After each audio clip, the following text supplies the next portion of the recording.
घुटने का दर्द या ऑस्टियोआर्थराइटिस के अंदर घुटने में वो कौन से 4 मूल परिवर्तन होते हैं जिसके कारण मरीज को सर्जरी कराना पड़ता है या उसकी मोबिलिटी अफेक्ट हो जाती है। आज वो 4 परिवर्तन हम ठीक से समझेंगे और उन परिवर्तनों को किस तरह रोका जाए जिससे हम अपने जोड़ों को इफेक्टिवली लाइफ टाइम बिना सर्जरी के इस्तेमाल कर सकें, ये हम लोग जानेंगे।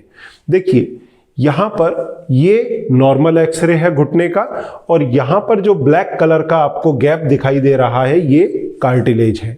इसकी मोटाई लगभग 1 सेंटीमीटर उंगली जितनी होती है। इस फोटो के अंदर हम इसे समझेंगे। ये हमारी थाई की बोन है और ये कार्टिलेज है इसकी। ये हमारे लेग की बोन है, ये इसकी कार्टिलेज है और यहाँ मेनिस्कस है जो इसको एक स्टेबिलिटी देता है। आपने अक्सर इस मेनिस्कस के बारे में यंग लोगों के अंदर अगर किसी इंजरी के कारण दर्द होने लगे और वो एमआरआई कराते हैं तो आपने देखा होगा there is a tear in meniscus. तो ये इस तरह के टेयर इस मेनिस्कस के अंदर हो जाते हैं। देखिए, ये 2 तरह के टेयर यहाँ पर दिखाए गए हैं। अब संधिवात के अंदर जब कार्टिलेज की मोटाई घटने लगती है तो उसमें भी इस तरह के टेयर आते हैं, पर इसका मतलब ये नहीं कि आप सीधा सर्जरी करा लें उसके लिए। देखिए, इसको एक आसान उदाहरण से आपको समझाता हूँ।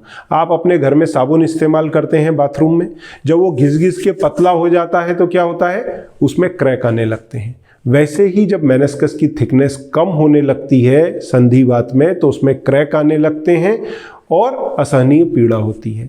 परंतु नॉर्मल कंडीशन के अंदर जोड़ में हम जीवन भर अपने जोड़ों को इस्तेमाल करते हैं। इस्तेमाल करने से, जंप करने से, चलने फिरने से कोई माइनर वेयर एंड टेयर उनमें चलता रहता है। साथ में उस वेयर एंड टेयर की रिपेयरिंग भी होती रहती है। तो रिपेयरिंग ज़्यादा अच्छे से होती है वेयर एंड टेयर के बनस्पत। तो होता क्या है, कार्टिलेज की मोटाई मेंटेन रहती है या इंप्रूव होती है। पर एक समय, एक पड़ाव हमारे जीवन में ऐसा आता है जब हमारी उम्र फीमेल्स की 45-50 साल के ऊपर हो जाए या पोस्ट मीनोपॉज हो जाए, या फिर मेल्स में 55-60 साल के बाद में जब हार्मोन्स का कॉन्सेंट्रेशन रिड्यूस होने लगता है तो उस समय वेयर एंड टेयर ज़्यादा होता है और रिपेयरिंग कम होता है। अब जब रिपेयरिंग कम होगा, वेयर एंड टेयर ज़्यादा होगा तो गादी की मोटाई घटने लगेगी। ये देखिए, ये गादी की मोटाई घटना शुरू हो जाती है। इससे क्या होगा, जोड़ के अंदर सूजन आएगा। जोड़ के अंदर सूजन आएगा तो सूजन किस चीज को साथ में लेके आएगा, दर्द को। तो मरीज को असहनीय पीड़ा होने लगती है। अब जब दर्द होगा तो मरीज क्या करेगा, ज़्यादा चलेगा फिरेगा नहीं, एक्टिविटी नहीं करेगा।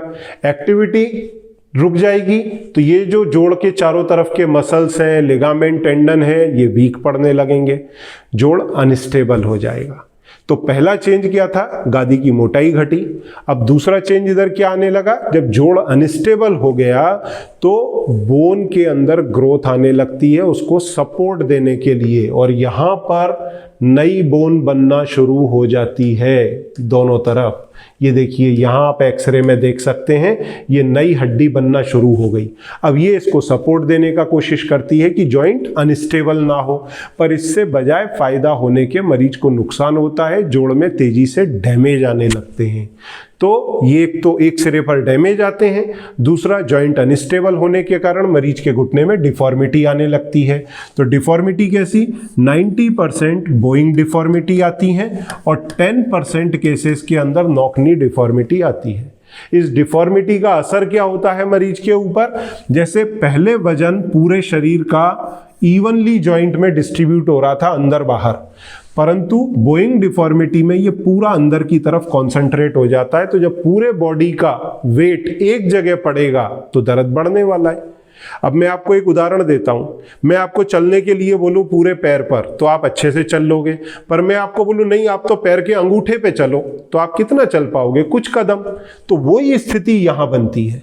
यहां पर देखिए, ये पूरे घुटने के ऊपर इवनली लोड डिस्ट्रीब्यूट होता था, यहां पर ये बाहर कॉन्सेंट्रेट हो गया।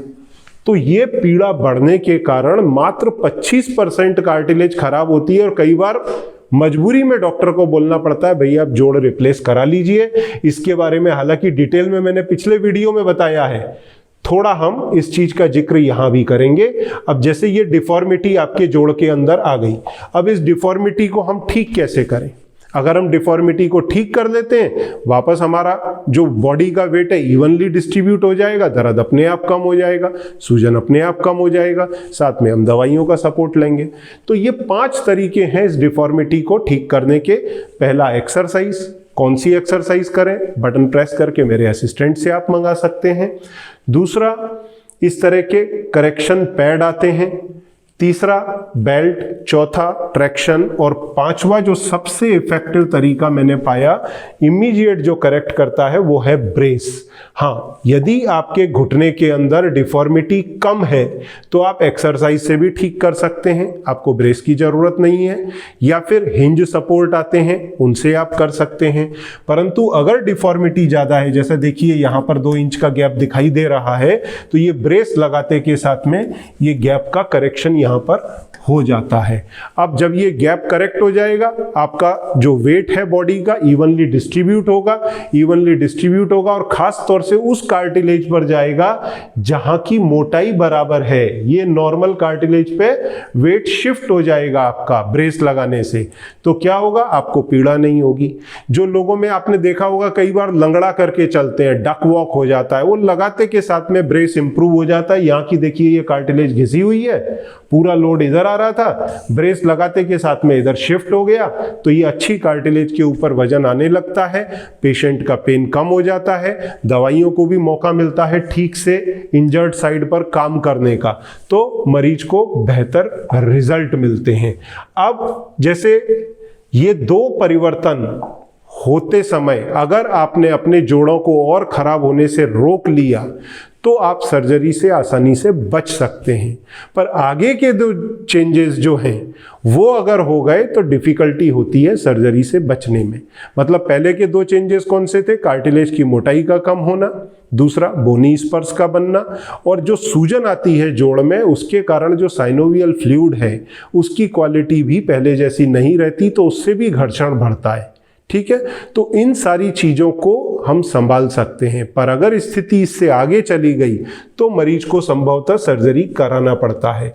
आगे होता क्या है, जैसे कार्टिलेज खत्म हो गई तो ये हड्डी के ऊपर हड्डी रगड़ने लगेगी, तो ये हड्डी की मोटाई बढ़ जाती है, यहाँ पर ऑस्टियोक्लास्टिक एक्टिविटी, डैमेज होगी बोन और नई बोन बनेगी। तो उससे क्या होगा, ये शाइनी बोन बनती है जिसे हम आइवरी बोन या एबरनेटेड बोन कहते हैं, जो स्क्लेरोटिक बोन के रूप में आपके एक्सरे के अंदर दिखती है। देखिए ये शाइनी चमकदार सरफेस दिख रही है, ये स्क्लेरोटिक बोन है, ये एबनॉर्मल बोन है, ये नॉर्मल बोन है। तो ये तीसरा परिवर्तन होता है। इसके बाद में जो चौथा परिवर्तन है वो है सिस्ट फॉर्मेशन। होता क्या है, जो आपकी हड्डी है, हड्डी यहां पर उसमें माइनर क्रैक आ जाते हैं, जो नई हड्डी बनी है उसमें, और उसमें से साइनोवियल फ्लूइड जो जोड़ में होता है, जो जोड़ में पानी होता है जिसकी क्वालिटी पहले से खराब हो गई है, वो इसके अंदर चला जाता है और ये फिर वापस नहीं जा पाता ऐसा जोड़ के अंदर। तो यहाँ इकट्ठा होते रहने से इसमें सिस्ट बन जाती है और इस तरह के एक्सरे के अंदर सिस्ट दिखाई देने लगती हैं और दर्द मरीज को बढ़ जाता है। तो ये जो बाद के जो 2 चेंजेस हैं इसके अंदर चैलेंजिंग स्थिति बन जाती है। परंतु यदि आपकी कार्टिलेज की मोटाई कम हो रही है, बोनी स्पर फॉर्मेशन शुरू हुए हैं, आपके फ्लूइड की क्वालिटी जो है वो डिटोरिएट हो रही है, या आपके डिफॉर्मिटी आई हुई हैं, तो इन सबको करेक्ट करके जोड़ों को इफेक्टिवली लाइफ टाइम यूज किया जा सकता है। पर अगर स्थिति स्टेज 4 में पहुंच गई है तो डेफिनेटली सर्जरी ही फिर उसका उपाय रह जाता है। तो अगर आपकी कार्टिलेज की मोटाई कम हो रही है तो उसको मेंटेन करने के लिए हाल ही में central drug research institute of India Lucknow के साइंटिस्ट ने देसी पालक से एक एक्टिव इंग्रेडिएंट निकाला, टेरोस्पर्मिन सी, और उसको नैनो टेक्नोलॉजी डेवलप किया, साथ में यूएस में उसको पेटेंट भी किया। ये जो मॉलिक्यूल है ये जॉइंट के अंदर साइनोवियल फ्लूइड में जाके उसकी क्वालिटी सुधारता है। साथ में जो कार्टिलेज के सेल हैं जिसकी मोटाई घट रही थी, रिपेयरिंग कम हो गया था, उन सेल को स्टिमुलेट करता है मल्टीप्लाई करने के लिए, तो रिपेयरिंग फास्ट होता है। तो एक तरफ से डैमेज, दूसरी तरफ से फास्ट रिपेयर, तो थिकनेस कार्टिलेज की मेंटेन होती है, एक हद तक रिपेयर होता है।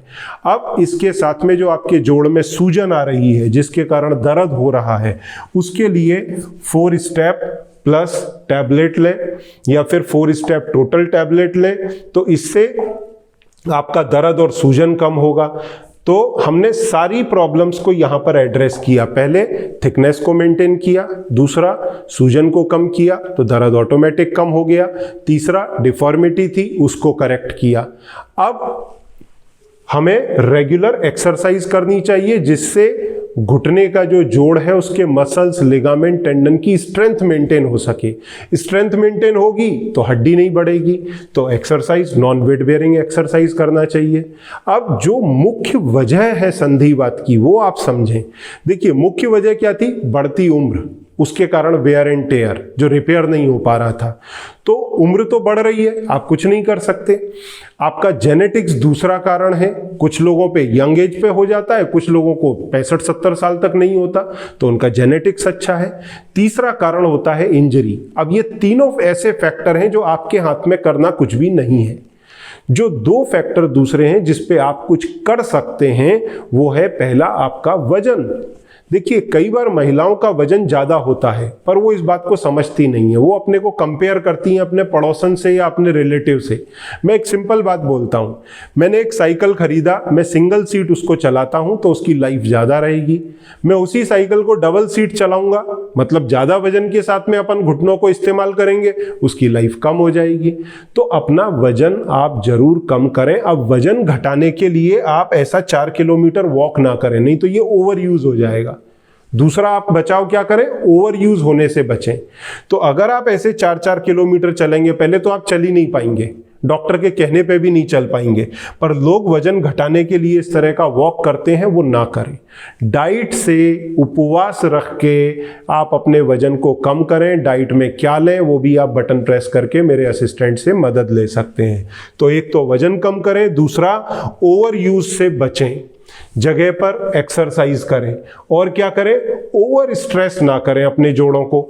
डाइट तो ऐसी लें ही जो कि आपके वजन को बढ़ने ना दे, साथ में ओवर स्ट्रेस से बचें, मतलब पालती मार के ना बैठें, अनवांटेड सीढ़ी ना चढ़ें, देसी टॉयलेट यूज ना करें, कमोड यूज करें, किचन में 2-2 घंटे खड़े होकर काम ना करें, इस तरह का एक स्टूल ले लें, उस पर बैठ करके काम करें। तो ये सारा प्रोटोकॉल फॉलो करें, और फिर जब शाम के समय में आपको कुछ समय निकलता है आराम करते समय, तो आप हल्की गर्म सिकाई करें। अगर सूजन आई हुई है तो 10 मिनट ठंडी सिकाई करें, 10 मिनट ब्रेक दें, फिर 10 मिनट के लिए स्टिफनेस कम करने के लिए गर्म सिकाई करें।